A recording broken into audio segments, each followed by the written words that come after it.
In fact, Kunal is here. Kunal, hi, morning. Very headline-driven market this is turning out to be. The currency weakness, of course, continues. And then you had that buy figure from FIIs on Friday. But that said, I think the bigger alarming worry, other than rupee, of course, is that Brent has spiked all the way above $111 to a Yeah. barrel.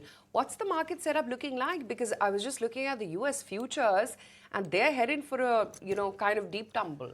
In fact, Aisha, right now the setup for many of the global markets, I was actually looking at the Cosmic markets, which has been one of the better performing markets. Most of the markets have come back into an overbought territory. So I think from now on, my sense is that over the next maybe few weeks, the pressure could be felt from the globe and from the major asset classes. That's my bigger concern for the index trends over the near term. Now, so far we've enjoyed sort of a consolidative stance for the Nifty over the last 3 weeks, particularly after that first 3 weeks of rally from end of March. So far it's been quite decent for the indices. But when you see a pressure or the weight of global markets going to a correction, I think that's going to add a lot more concern for the near-term impact. And we need to see whether we break past about 24,500 mark in this phase of consolidation, which would determine the negative correlation for Nifty or for our markets with respect to the globe, or we try and come back into the lower end of this consolidative band. So broadly, I think when we look at this 23,750, we marked off this level a few weeks back. The indices tried to break past about those levels on Friday. Also, we failed to cross over those hurdle points. So that remains to be a key pivot zone or a resistance over the near term. And it looks like that now we could be in a phase where the markets could be a little bit into a consolidation, but the global market starts to pressurize. We might probably go into a further corrective mode. That's quite interesting. And the rupee trade, Kunal, that hint was already there on Friday. That was quite evident, right? Barring a few odd earnings reactions, Adara Motors PV, United Spirits, etc. It was really the rupee trade, select pharma and then IT. Absolutely, yes, Aisha. So 96, I think, is where we hit on the rupee on Friday. So that was one of the major reasons why in the last maybe an hour or so for the index on Friday, we saw the Nifty and the Bank Nifty correcting back again onto the lower levels. And that's the concern for the markets, because it's one or the two of the major asset class.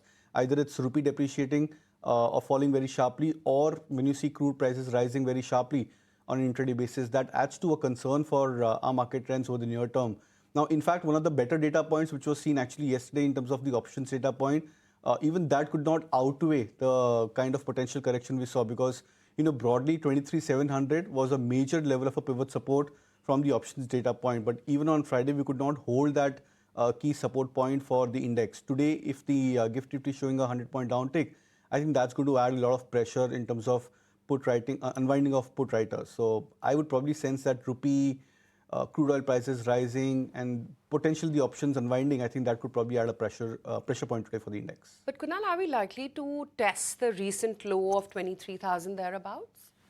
I think now the possibility is very high over here because the global markets are starting to turn for itself. And so there was this point where maybe crude oil prices could probably settle into this 105 plus minus $3 odd range. But then this breakout towards 110, 111 mark, I think that's a concern, because now we could be looking at a point where the crude oil prices could probably try and come back towards at least 115 mark. More importantly, the currency pressure which we were discussing. So I was actually looking at the dollar index chart. The dollar index is back about 98, 98 and a half levels. And in fact, it's adding weight to a lot of, or pressure to a lot of other currencies. I was looking at Euro, USD, Swiss franc, etc. Many of these currencies have started to show signs of correction for themselves. So that also could probably add to more pressure. And when you look at the overall setup with respect to these asset classes, higher chance that we might probably go into a retest of that 23,000, 23,200 mark. And what stock-specific strategies then would you have this morning? So pharma still remains to be a positive zone, and I think Biocon is something which I've been highlighting over the last few days. I think that stock is looking fabulous on the short-term charts. It's managed to break past about the 400 barrier very comfortably, almost like a 5 or a 6 consecutive days of price uptrend for Biocon. And now the stock is looking attractive on the weekly setup chart. So would look at 450, 455 as an immediate target for Biocon. Stop loss could be kept at 420. The second would be a sell, and the PSU banking lot are the ones which are still continuing to be very weak. PNB trading at 102, 102.5 levels. That's a stock which has consistently shown signs of weakness. In fact, on the daily charts, it's on the verge of a swing breakdown just below that 102 mark. So expecting the stock to drift lower closer to 99 as a target, stop loss at 104. Okay,